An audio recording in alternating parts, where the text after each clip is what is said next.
or next? Then your name, sir? Promote. Here. So, you right? GP.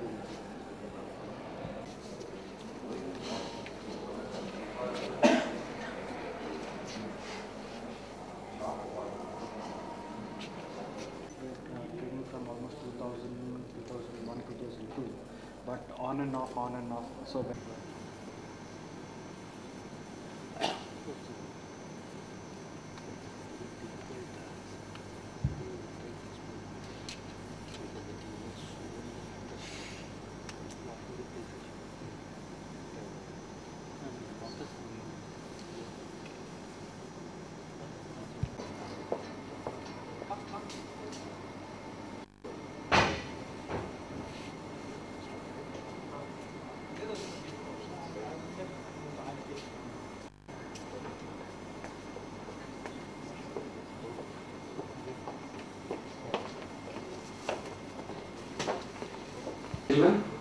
Wadekar, and he's basically passionate about the markets and passionate about training. From what it looks, almost 8 years of experience, right, spanning across Australia and India, and in different fields of training, and being an IT professional also, and having a background on the. He's here with us today, and he'll be guiding us on the psychology of trading. I think everything, there are basically 3 M's which make trading. The first M is your mindset. And mindset actually becomes almost 60% of whatever you can think of. The second M is the method. And the third M, it's not Birla 3M. The third M is money management. So these 3 M's constitute, if you can control these 3 M's, and I think 3M of course not anymore, but better days and better prosperity is definitely there. With that, can we have a round of applause for Gaurav Wadekar? He'll be taking over, he'll be talking about tradingseco.com later on, his new brainchild, and I'm sure we wish him all the success in advance for that. Over to you, and let's have a great session of learning. Please. Thank you so much, Jagdish. A very good morning to all of you. I don't know if in this darkness you can probably see me, but that doesn't matter as far as you can hear me. So I'll give you a brief understanding of who am I and why am I here and what are we going to talk about here. So basically I started my trading journey about 8 years ago, and at that time I was working as an IT consultant, and I thought that there was something very interesting happened with me. So I was a business analyst, and then with me there was another business analyst. Her name was Elizabeth. We used to call her Liz, and I used to come in a Toyota Innova, and she used to come in a Mercedes Benz. So same profession but different cars, and I was like, obviously, as a guy I'm interested in beautiful cars, and I was like, Liz, how can you make this, am I audible? Yeah, you need the mic? Yeah, okay, right? So that's where I got introduced to trading. She said that because as an Indian per se, I come from a middle class family, and we are not taught about trading. And in my home, probably my father used to invest in, he's a banker, he used to invest in stock markets, but he never used to talk to me about it. So when I started earning, the first call that I got was, and that time it was like the credit card, personal loan. So first call I got was about, do you want a credit card? Nobody asked me, do you want to invest, So unfortunately, I never got introduced to stock markets while I was in our country, and then when I moved there, that is where I kind of got introduced. What I learned is that over the course of time is that stock market is really crap. You are going to only be there to lose money. That is what I kind of deduced in my first 3 years of trading. I lost like good amount of money, and then thankfully I got a mentor who kind of sat with me, and then we used to trade together, and he used to explain me things, and It took me like 1 year to kind of turn around, and then finally after that is, I mean, as they call it, rest is history. So, so I have learned a lot through the hard way, doing a lot of mistakes myself, and then, having been able to generate a consistent income out of it. About 3 years ago, I decided to move back to India with the only objective that I want to, establish trading as an alternative option for people to go for. So with that objective, we started Make Profit, which is basically a stock market education company, and we used to train people on different aspects of trading and all that. Recently, about a month back, we have launched Trading Seeker. I'll talk about it more later. So what today we'll be talking about is trading psychology. I'll touch upon a little bit of how trading psychology overlaps with technical analysis. Coming to ATMA, I thought using the word technical analysis, I should use it somehow. So, but I'll try and show you some kind of correlation between the two. Behavioral finance, a little bit of that, and then we'll kind of go to the rules, how to form your own rules, and then end with the trading plan. So one of the important aspects that obviously makes you a something. Okay, can anyone tell me as to what makes a successful trader? What do you think? I mean, I thought it will be good if we can have like interaction rather than. Sorry? Except losses. Except losses, okay. What else? Staying away from the crowd, okay. Discipline, okay. Emotions, okay. Listen to the market. Sorry? Someone who listens to the market. Someone who listens to the market, well, I don't know what market says. I think they always shout, right? Market always shouts. So, okay, but good point. Method. Okay. Someone who manages his risk. Manages risk. Okay, and how do you do that? There are different ways, right? First thing is money management, then Okay. What else? follow trading rules. Follow trading rules. Oh, fantastic. What else?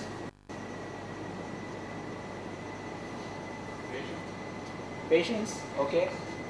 So you might have realized that all these terminologies, that people are saying, right? Patience, discipline, emotions, risk management. Yeah, I probably won't go with method a lot, but all these other aspects that people are talking about, that is nothing but psychology. So it all kind of combines into one thing. The statistics say that 50% of trading is fundamentals and technicals, and 50% is psychology. So that is what generally a lot of trade gurus will talk about. Another important statistics is why psychology is important is because 98% of retail traders lose money in stock markets. And that is like on an average across the world. That is what happens. So only 2% people kind of actually make some money as far as stock market is concerned. And why is that?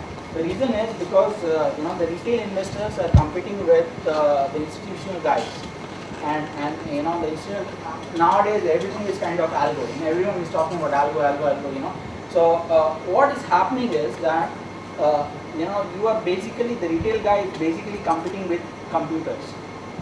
And computers thankfully have no emotions. So the way a computer will trade is totally different to how a person will trade. And so what people say is that if you want to become a successful trader, you become a computer basically. You have to act as if you are a computer, and that is the art of kind of understanding, or that is how you probably will become a successful trader. So basically, when I say that you become a computer, which means that you kind of stay away from your emotions, your happiness, your sadness, everything kind of does not matter. What only matters is that whether you are going to make money or not.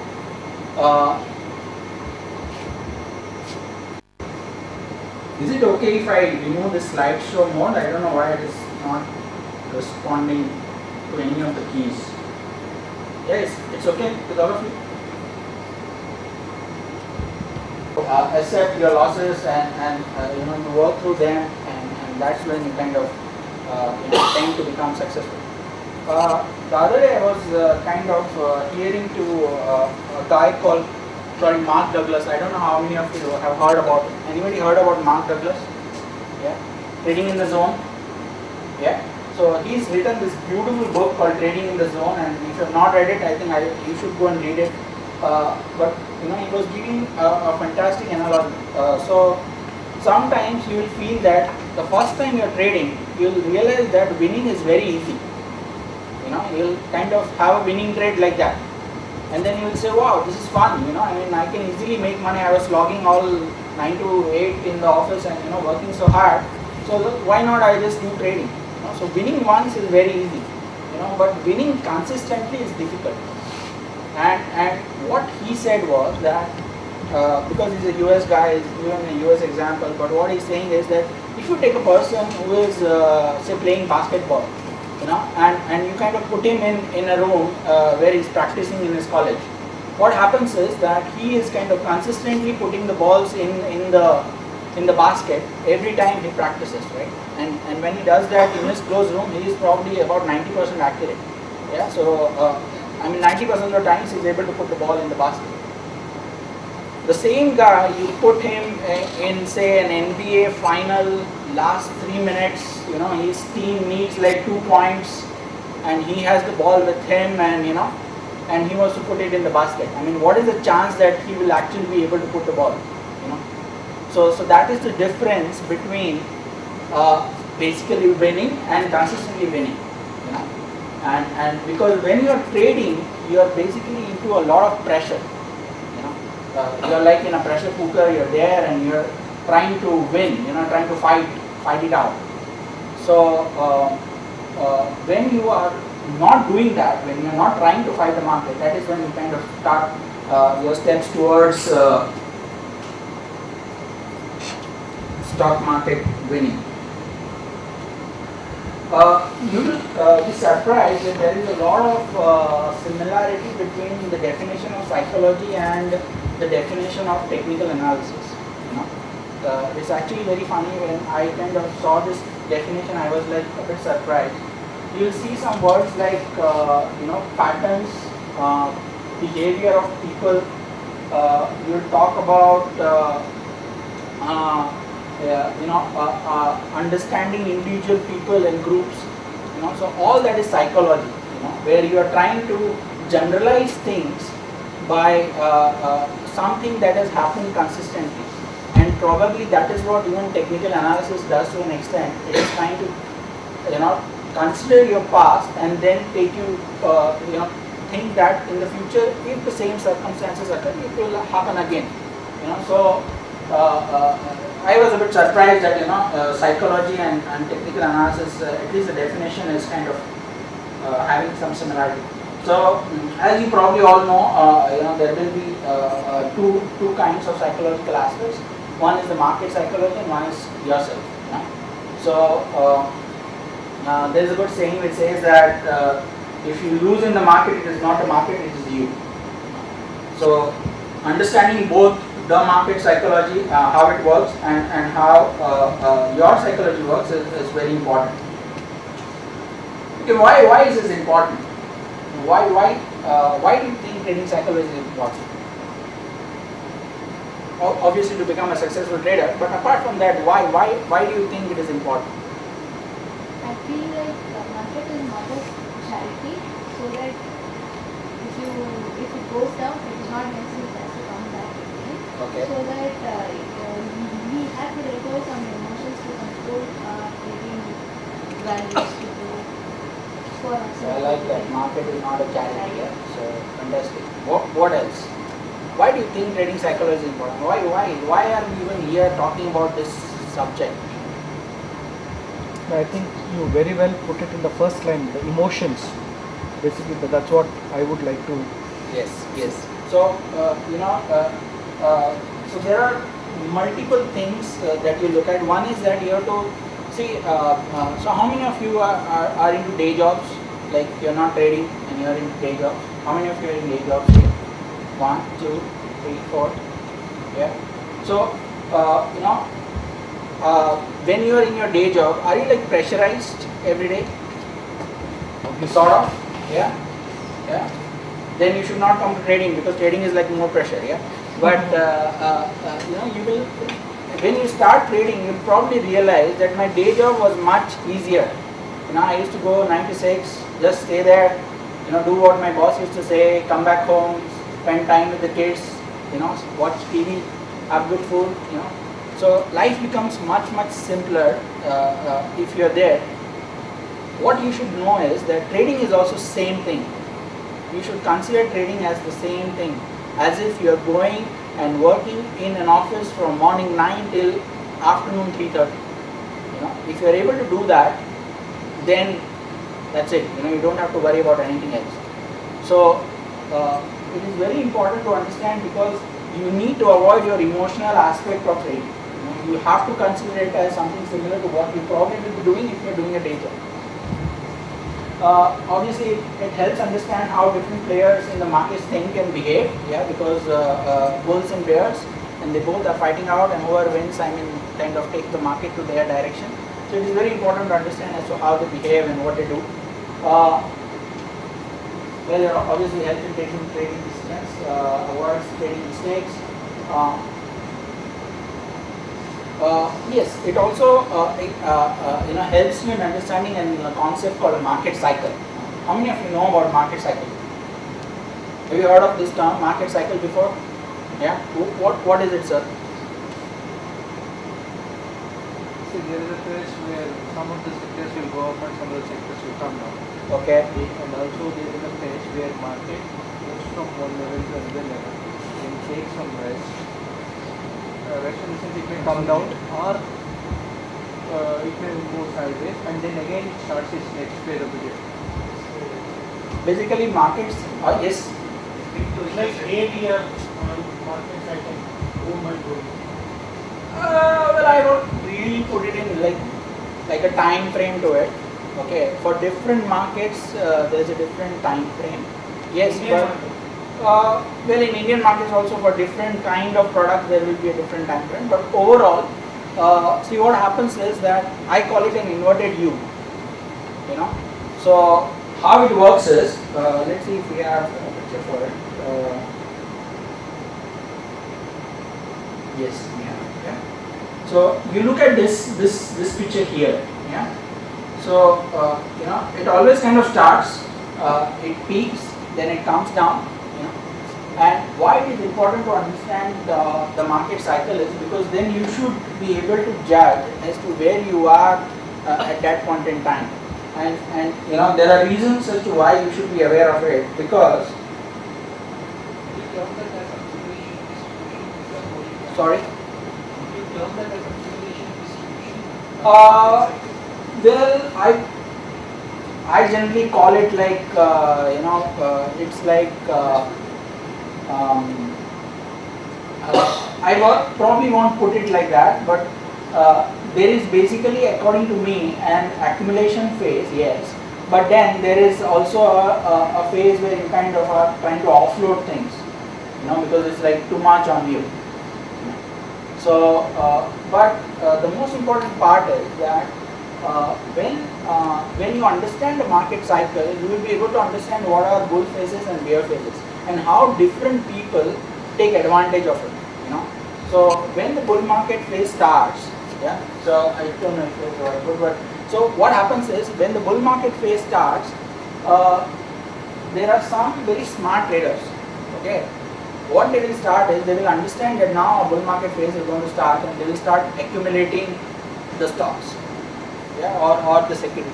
Yeah, so they will start accumulating the security. Because of that, the market starts going up. This is when the institutional investors will come in. The mutual funds, the FIs, the IIs, all those people, big guys, the big fishes as we call them. They will all come in.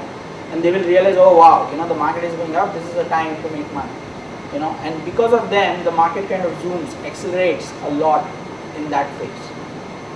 And after that, the poor retail guys come, they might have heard it from the tip companies, or they might have heard on the news, some intelligent people on news are talking about it, or they might, I don't know from where they might have got the information, but that is when the retail guys will come and say, wow, this is a stock to buy.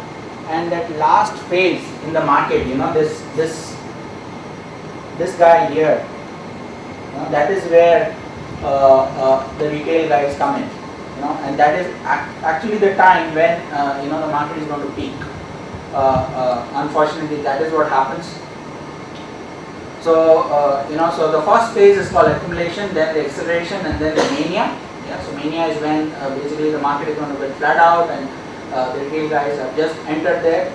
The bear phases, and then the bear phases kind of kick in, where you have the distribution phase, where the smart trainers will now understand that it has peaked and they will start selling. The retail guys are still sitting and thinking that, oh, it is just nominal thing, don't worry, I'm there, I'm going to pray to God and this market is going to go up again. But they don't understand that a bear phase has started. So they are the people who are actually accumulating more because they are in loss, so to kind of average out. Then comes panic when the big firms and institutions and mutual funds and all that also realize that now is the time to exit. They might have made little profit on their investments and they kind of exit, and that is when it kind of goes really badly downside, and then the distressed selling starts, where the smart and immature traders, they kind of think, now market is kind of crap, and they fall in that 90% of people who have lost money. So this is exactly what it happens in the market. These are the different phases, and one who is trading should understand the market cycle, and they should know that there are these kind of phases which are available, and that is what is going to happen in each phase. And when you should be there and when you should not be there. So you should never buy something that